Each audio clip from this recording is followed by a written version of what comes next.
Hello friends, હું છું રૂપલ અને શ્રી ઝવેરચંદ મેઘાણી કૃત સૌરાષ્ટ્રની રસધાર અને વાર્તા છે રાણજી ગોહિલ. ઊંચી ભેખડો ઉપર ઊંચો ઊંચો કોટ ઊભો છે અને એને ડાબે જમણે પડખે બે નદીઓ ચાલી જાય છે કિલ્લાને વીંટી વળીને. ત્યાં જ્યાં બે નદીઓ ભેળી થાય ત્યાં પહોળો પટ જામી પડે છે. નદીની ઉપરવાસે આથમણી દિશાના આઘા આઘા ઝાડવા વચ્ચે જ્યારે રૂજો રડતી હોય, કંકુડા ઢોળાતા હોય, માથે ચાંદો ને ચાંદડું નીતરતા હોય, ત્યારે પણ કિલ્લો તો કોઈ ધૂંધળી મસ જેવો ધૂંધળા વળનો અને એકલવાયો જ પડીને ઊભો હોય છે. હજુ પણ એ ઊંચા ઊંચા કિલ્લાની દિવાલને ઘસીને નદીઓ ચાલી જાય છે. કિલ્લામાં નકશીદાર ગોપ કંડારેલા ને રાણીઓને નદીની ક્રીડા નિરખવા માટે ઝૂકતીદાર ઓરડા બંધાયેલા છે. હજી એકવાર એ રવેશમાં ઊભા રહીએ, નદીના પટ ઉપર સમી સાંજની પનિહારીઓને નિરખીએ, ગરાસિયાના ઘોડા ખેલતા ભાળીએ, જુવાનોની કુસ્તી જોઈએ, ચારણોના છંદો અને કુમારિકોના વૃંદ રસડા સાંભળીએ, ત્યારે કાળ 600 વર્ષ પાછો ખસી જાય એવું લાગે છે. અને વિલાસી રાજા રાણજીના હાસ્ય કલોલ તથા રાણીઓના કરુણ રોણા કાને અથડાય છે. એ ગામ રાણપુર, એ બે નદીઓ એટલે સુખભાદર અને ગોમ. રાણજી ગોહિલે બંધાવેલો એ કિલ્લો, તે કિલ્લો કે ક્રીડા મહેલ સમજવો રાણજી વિલાસી હતો. કહે છે કે એને 84 રાણીઓ હતી. દિવસ રાત એ રણવાસમાં જ રહેતો, બ્રાહ્મણોના ભૂલાવ્યા. રાજાને એવો નિયમ હતો કે કદી મુસલમાનનું મોં ના જોવું. એક દિવસ જૂનાગઢના દાતારની જાત્રા કરીને એક મેમણ ડોસી અને એનો દીકરો પાછા અમદાવાદ જતા હતા. રસ્તામાં મા દીકરો રાણપુર રાત રહ્યા. સવાર પડ્યું, રાજા પૂજા કરતા હતા.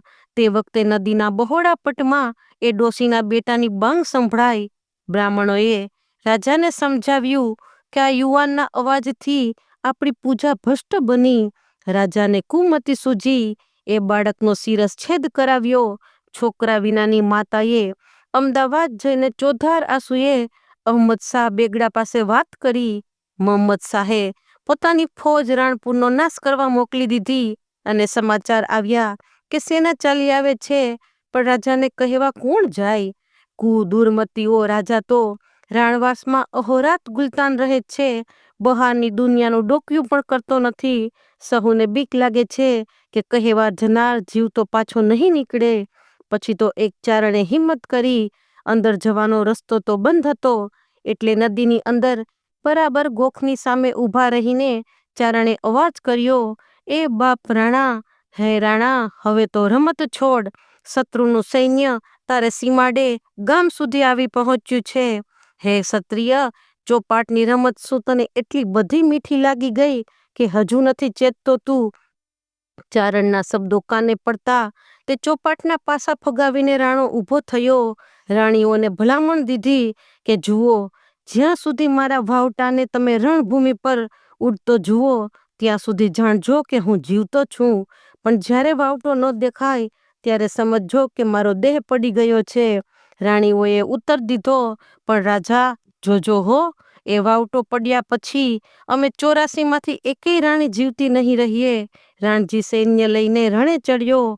રાણપુરથી 3-4 ગાંવ આઘે મોહમ્મદ શાહની ફોજ સાથે એની તલવારો અફડાઈ. અહીં ગઢને ગોખે બેઠી બેઠી 84 રજપૂતાણીઓ નજર માંડીને જોયા કરે છે. ધજા ગગનમાં ઉડતી દેખાય છે. એ ધજાને આધારે રાણીઓ જીવે છે. વિજય કરીને રાણજી પાછા વળ્યા. જયશાળી સૈન્ય પર ઝંડો ફરકતો આવે છે, પણ રાણાનો દેવ રૂઠ્યો છે કે શું? તે રસ્તામાં એક વાવ આવી. ઝંડો ઉપાડનાર ઝંડાને નીચે મૂકીને વાવની અંદર પાણી પીવા ઉતર્યો. રાણજીનું ધ્યાન નહોતું રહ્યું. એ ભૂલી ગયો હતો કે નેજા ઉપર 84 જીવાત્માઓ ટાપીને બેઠી છે. કિલ્લાના ગોખમાં બેસીને નેજા ઉપર મીટ માંડી રહેલો એ 84 ક્ષત્રિયાણીઓએ જાણ્યું કે પતાકા પડી ગયા અને રાણા કામ લાગ્યા. હવે હમણાં મુસલમાન આવી પહોંચશે. તમામ રાણીઓએ ધબોધબ ગઢના કૂવામાં પડીને પોતાના પ્રાણ છોડ્યા.